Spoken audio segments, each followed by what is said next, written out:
Arab ini menjadi bahasa yang saya mengerti, Tuhan itu langsung nancep di dalam diri saya, Bang, dengan sugesti yang saya suntikan ke saya sendiri. Nah, begini Pak, saya kasih bahasa paling ringan saja ya. Kalau Siap, tadi kan bahasa Pak Jibril ini bisa terkesan detail sehingga mungkin orang agak kepanjangan menyikapinya, tapi saya paham kemana arahnya. Jadi siap, begini, pernapasan yang dimaksud itu bukan poinnya ya, siap, poinnya bukan terletak pada pernapasan, tapi pada ketenangan. Ketenangan itu menimbulkan akal kita, pikiran kita lebih rileks, lebih tenang, lebih nyaman, hingga akhirnya kita mampu menimbang. Makanya Pak Jibril tadi bilang nafsu dan apa tuh yang dan seimbang itu, iman, nafsu dan iman itu bisa seimbang, bisa. Yang menyeimbangkan apa? Akal. siap, Yang menyeimbangkan akal. Masalah hipnotis segala macam, di hipnotis itu ya ada seni sugesti. Ada siap, sugesti langsung dan tidak langsung, direct suggestion dan indirect suggestion. Nah, saat sholat seperti yang dibilang tadi, mensugestikan diri sendiri itu baru bisa didapat jika sholatnya sudah ada di dalam keadaan tenang. siap, Barulah bisa mendapatkan poin relaxnya, barulah bisa dapat rasanya. Nah, terus kemudian yang terakhir, siap, ada yang menghalangi tabir yang namanya bahasa. siap, Bahasa itu bukan tabir bagi orang yang ngerti bahasa. siap, Orang yang ngerti bahasa Arab dia tidak akan merasa punya tabir karena dia paham bahasa Arab. siap, Nah, begitu orang yang nggak ngerti bahasa Arab, dia akan merasa terhijab dengan doa tersebut, dengan bahasa Arab. Karena dia tidak mengerti apa yang dia baca, apa yang dia doakan, karena bahasanya Arab, dia nggak ngerti bahasa Arab. siap, Nah, begitu Allah paham, Allah mengerti bahwa manusia itu terhalang dengan bahasa. siap, Gimana caranya agar manusia bisa terkomunikasi tanpa bahasa? siap, Allah tidak menurunkan sholat dengan berbagai macam bahasa. Karena apa? Karena agamanya hanya satu, agama Islam yang turun di Arab dengan bahasa Arab. Sehingga begitu Allah ingin menyatukan manusia dari berbagai macam bahasa, dia berbicara bukan dengan ucapan. Karena dia tahu kalau bahasa Arabnya yang dirubah, nanti orang orang Amerika sholatnya pakai bahasa Inggris, orang Indonesia pakai bahasa Sunda dan seterusnya. Nah, masalahnya begitu kalimat Allahu Akbar diucapkan dalam bahasa Indonesia, Allah Maha Besar, kan aneh kedengarnya ya. Nah, makanya begitu Allah tahu bahwa manusia terbatas dengan bahasa, gimana caranya agar manusia ini bisa berinteraksi dengan saya tanpa terhalang dengan bahasa? Orang Arab bisa, orang Amerika bisa, orang Indonesia bisa, orang Kalimantan bisa, orang Jawa, orang Papua juga bisa. Gimana caranya agar manusia bisa ngomong dengan saya, komunikasi dengan saya tanpa bahasa? Maka itulah yang dinamakan dengan rasa. Itulah yang disebut rasa tadi. Begitu ada opsi bahasa menghalangi, maka Allah memberi rasa. Nah, dari rasa yang paling tertinggi apa? Ada senang, ada bahagia, ada sukacita, ada segala macam. Rasa yang paling tertinggi adalah cinta. Karena orang kalau sudah cinta, ya, jangankan sholat 5 waktu, jangankan tahajud, jangankan baca Quran. Kalau udah cinta, tai aja jadi manis. siap, Itu kekuatan cinta. Nah, begitu sudah ada cinta dalam seorang muslim, dia tidak akan merasa terbebani, tidak akan merasa terikat, tidak akan merasa dikontrol, tidak akan merasa dikekang. Masalahnya, orang-orang sekarang belum ada cinta di dalam beragama, sehingga mereka merasa terbebani. Ada Panji Gumilang ngomong begitu, merasa terbebani harus ikut demo. Dalilnya pasti omongan itu lagi, kalau diam saat agamamu dihina, gantilah bajumu dengan kain kapan. Selalu itu dalilnya. Padahal itu yang ngomong bukan nabi, bukan wali yang ngomong itu. Itu cuma Buya Hamka yang ngomong. Yang siap, ngomong siap. itu Buya Hamka, dan Buya Hamka itu pernah tertipu. Dulu ada bayi bisa bicara, tahu nggak Pak, zaman Soeharto? Tahu, tahu Tahu yang nggak? tipuan Wah, dari Buya perempuan Hamka ini. tertipu ternyata, ya kan? Ternyata ada Ya, suara benar, apa benar. di dalam tuh. Nah, maksud saya, dia aja masih bisa tertipu dengan cara receh seperti itu, Buya Hamka kan. Siap, benar Pak. Makanya saya bilang, tolonglah bijaksana dalam menyikapi omongan orang lain. Jangan hanya dia bersorban, gelarnya Buya, lalu semua omongan dia kita telan mentah-mentah tanpa dicerna. Enggak begitulah. Itu loh maksud saya. Bahasa diam saat agamamu dihina, ganti dengan kain kapan itu, tolong dicerna baik-baik. Yang menghina agama itu kayak gimana sih? Ya, Iya. yang menghina agama itu kalau Al-Quran dibakar, ya, umat Islam ditindas, itu baru menghina agama. Masa ada orang yang ngomong soal rasa tidak dipahami lalu disimpulkan menghina? Saya ngomong bahwa begini dan begitu, misalkan contoh ya, saya ngomong soal sholat itu bukan hanya 5 waktu, itu bukan menghina. Nah sekarang masalahnya kalau dalil diam saat agamamu dihina, maka gantilah bajumu dengan kain kapan. Kalau dalil itu dipakai, nanti bakal ada orang-orang yang merasa dihina padahal nggak dihina. Sudah Iya. tahu orang Indonesia baperan gitu loh. Nah makanya itu tadi poinnya, puncaknya adalah ada di rasa. Dan masalah rasa ini sulit untuk dijelaskan. Orang lain mau ditulis dalam buku gimana pun sulit untuk dijelaskan. Saya baca banyak kitab Futuhat Makiyah, baca kitab ini itu. Ya. Ulama tuh ngomong rasa, rasa, rasa. Jalaluddin Rumi ngomong soal cinta, cinta, cinta. Apa sih rasa itu gitu loh? Apa sih cinta itu? Saya nggak mengerti apa yang mereka omongin. Begitu sudah merasakan, oh pantas mereka ngomongnya begini, gitu loh.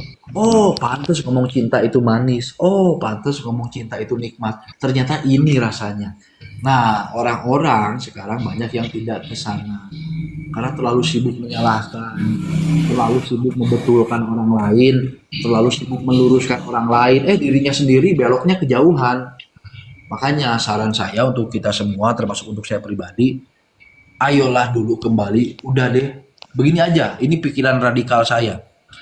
Kita sudah fokus kepada diri kita aja. Orang lain mau masuk neraka pun kita nggak bakal tanggung jawab, gitulah.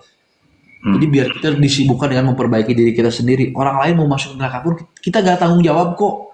Kita nggak bakal disiksa, kita nggak bakal diminta pertanggungjawaban, ya. Nah, makanya sudahlah daripada fokus, wah ini salah itu salah, sudahlah mending kita benerin aja diri kita sendirilah, gitu loh. Nah, itulah yang membuat saya ngomong A, B, C, ada yang ngomong ini dan itu, ya bodo amat, karena tugas saya nggak mau menyadarkan mereka. Soal kesadaran mereka, itu hanya urusan mereka dengan Tuhan. Saya hanya menyampaikan. Dengan apa yang saya sampaikan, setidaknya, meskipun mereka nggak sadar ya, setidaknya mereka mulai penasaran. Kenapa? Karena dulu saya nggak begini. Dulu saya sama seperti mereka, suka marah, suka caci maki segala macam. Yang bikin saya mulai merasa seperti sekarang adalah karena saya penasaran. Kenapa ya kok Syekh Siti Jenar ngomong manunggal ing kaula Gusti? Kenapa ya Al-Halaj ngomong anak al-haq? Kenapa ya Ibnu Arabi ngomong wahdatul wujud? Dari sana saya mulai penasaran. Nah, harapan saya setidaknya ucapan-ucapan saya, video-video saya membuat mereka penasaran.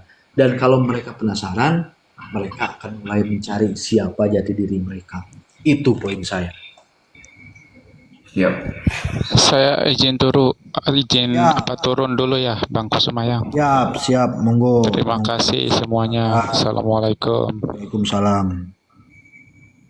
Bang, berarti yang dijelaskan teman saya tadi, yang saya jelasin itu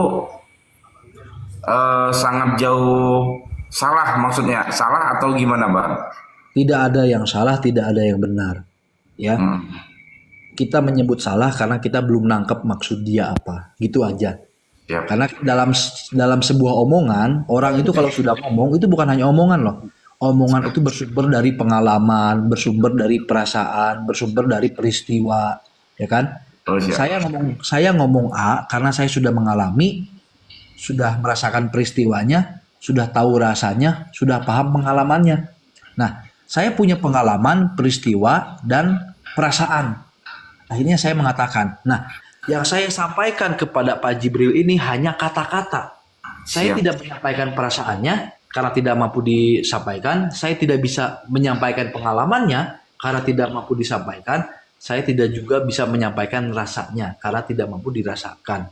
Nah, makanya jangan terlalu cepat memvonis salah atau benar. Karena apa? Karena yang kita dengar dari orang itu hanya kata-katanya. Kita tidak tahu pengalaman dia apa, kita tidak tahu perasaan dia apa, kita tidak tahu peristiwa yang dia alami itu seperti apa. Gitu. Makanya kalau prinsip saya pribadi, orang mau ngomong apapun saya dengar dulu. Saya nggak bakal ambil kesimpulan dulu. Saya harus mencari tahu dulu, saya harus mengalami dulu, saya harus merasakan dulu, saya harus menemukan dulu peristiwanya. Baru saya bisa ngomong. Makanya mau ngomong seaneh apapun, saya nggak mau nyebut sesat. Karena apa? Karena dulu saya suka menyesatkan. Hingga akhirnya sekarang saya mulai sadar bahwa dulu orang-orang yang saya sesatkan sebenarnya tidak sesat. Karena saya sudah mengalami rasanya. Nah, jadi penting bagi kita untuk menerima dulu omongan orang lain, di apa sih ibaratnya, disimpan dulu lah, jangan dibantah dulu, disimpan aja dulu. Begitu nanti sudah merasakan, sudah mengalami, sudah mencari tahu, barulah oh ternyata benar ya omongan ini itu begini gitu loh. Jadi lagian mau gini lah maksud saya, lagian menyalahkan atau membenarkan orang lain gak ada untungnya kok gitu kan. Kita tetap jadi kita gitu ya. Contoh mau bilang Indomie enak atau Indomie tidak enak itu kita tetap lapar kok gitu loh. Mau Siap, bilang siap, siap. ayam goreng enak, ayam goreng tidak enak pun kita tetap nyari ayam sendiri gitulah. Kasar jadi yang saya rasakan tidak ada manfaat dari menyalahkan itu nggak ada. Menyalahkan atau membenarkan orang lain itu tidak ada manfaatnya. Yang ada manfaatnya tetap saat menyalahkan dan membenarkan diri sendiri. Kalau menyalahkan diri sendiri, manfaatnya apa? Akhirnya kita mulai memperbaiki kesalahan. Kalau kita membenarkan diri sendiri, manfaatnya apa? Kita merasa senang. Jadi membenarkan dan menyalahkan diri sendiri itu lebih bermanfaat daripada membenarkan atau menyalahkan orang lain. Karena menyalahkan orang lain nggak ada manfaatnya. Dia tetap kayak begitu, kita tetap kayak begini. Membenarkan orang lain juga nggak ada manfaatnya. Dia tetap begitu, kita tetap begini. Makanya lebih baik membenarkan, mengoreksi, dan menyalahkan diri pribadi sajalah. Gitu. Karena kita nggak tahu ya, takutnya apa yang kita salahkan, begitu kita mati, ternyata dia yang masuk surga. Yang kita bilang sesat yang masuk surga. Kitanya malah ada di neraka. Saya takut seperti itu gitu loh. Siap, siap, siap, siap. Paham ya? Biar lebih enjoy hidup kita. Iya, iya. Bang, kira-kira kalau manusia biasa bisa nggak ke alam sebelah? Bisa nggak kita mampir ke surga atau ke neraka? Alam dimana kita nih hidupnya kan di alam dunia. Kalau kita ke alam sebelah tuh bisa nggak, Bang? Masuk akal nggak, Bang? Yang dimaksud itu apa? Makanya, Surga Bang. dan neraka. Alam sebelah itu yang dimaksud apa? Surga dan neraka. Iya. Semisal kita mau nemuin orang yang udah nggak ada gitu ya, Bang ya. Orang tua kita udah nggak ada. Kira-kira masuk akal nggak kalau kita itu nyampe ke sana bisa nemuin gitu, Bang? Ruh itu ada beberapa lapisan. Siap. Yang pertama, kenapa yakin orang tua kita bersumber surga atau neraka? Tahu dari mana orang tua kita ke surga atau neraka? Iya. Bingung kan? Bingung, bingung. Sekarang pada saat meninggal apa yang diucapkan? Innalillahi Oh iya. Ya, Rojiun. ya. Artinya apa? Dari Allah kembali kepada Allah. Innalillahi wa inna ilaihi rojiun. Sesungguhnya kami berasal dari Allah dan akan dikembalikan pula kepada Allah. Jadi kembalinya kemana? Kembalinya kemana? Kepada Allah. Kepada Allah. Kembalinya kemana? Kepada Allah. Iya, Betul? Pak. Ya, Lalu betul. kenapa kamu nggak kepada Allah aja? Kenapa tujuannya alam sebelah surga dan neraka? Kenapa nggak kembalinya kepada Allah aja? Ibarat Allah itu tempat, ya. Surga dan neraka itu tempat. Daripada kamu ketemu di gini aja deh biar simpel. Daripada ketemu di terminal atau stasiun, udah mending kita ketemu di restoran aja. Siap, siap, Kan siap. kalau orang yang lapar baliknya ke restoran kan, bukan ke terminal atau ke stasiun. Siap, siap. Orang yang lapar kembalinya ke restoran, kembalinya ke warteg, itu orang yang lapar. Nah, orang yang meninggal kemana kembalinya? Innalillahi wa inna ilaihi rajiun. Kembalinya kemana? Ke Allah. Kenapa enggak langsung balik ke Allah aja? Nah, jawabannya bisa enggak balik ke Allah? Siap. Gitu kan? Tadi kan bisa enggak ke alam sebelah untuk bertemu orang yang sudah meninggal?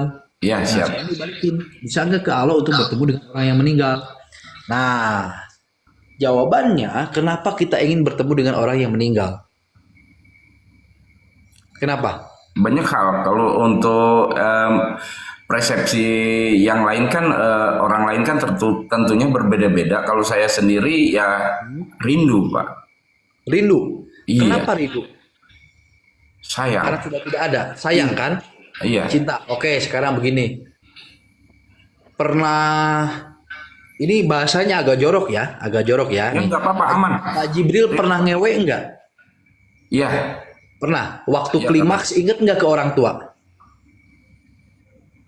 Waktu klimaks, waktu senang banget, nggak inget ke orang tua kan? Iya. Sayangnya hilang kan, rindunya hilang kan? Mm-mm. Nah, bayangkan kalau sudah klimaks dengan kecintaan kepada Allah, nggak ada yang diingat siapapun, senang aja bawaannya. Nah, daripada sekarang Pak Jibril ini hidup di dunia digentayangi dengan rasa rindu, sudah daripada rindunya nunggu nanti ketemu dengan orang tua saat meninggal, ya, daripada nunggu mati untuk ketemu orang tua, mending ketemunya dari sekarang. Ketemu sama siapa? Ketemu sama Allahnya dari sekarang. Karena kalau orang sudah ketemu dengan Allah, dia akan merasakan cinta yang lebih besar, rindu yang lebih besar. Bahkan jangankan dia, orang tuanya yang sudah meninggal akan kecipratan berkahnya, akan kecipratan manfaatnya. Makanya di dalam tasawuf ada apa? Ada antal maut qoblal maut, matilah sebelum mati. Maksudnya apa? Kalau mau ketemu orang tua yang sudah meninggal, nggak perlu nunggu mati, dari sekarang pun bisa. Gimana caranya untuk ketemu orang tua yang sudah meninggal dalam posisi keadaan seperti sekarang masih hidup? Caranya adalah kembali kepada Allahnya, karena orang tuanya sudah ada di sama Allah orang tuanya. Semoga diterima di sisi Allah, begitu kan? Siap. Bukan semoga diterima di surga, bukan. Bukan semoga diterima di neraka, bukan. Tapi apa? Inna lillahi wa inna ilaihi rajiun. Semoga diterima amal ibadahnya di sisi Allah. Jadi, kalau mau ketemu sama orang tua, ya baliknya ke Allah dulu, antal maut qoblal maut. Nanti kalau sudah ketemu dengan Allah, sama orang tua pun pasti ketemu. Pasti mimpi sama orang tua pun. Ya, Siap. mimpi ketemu orang tua.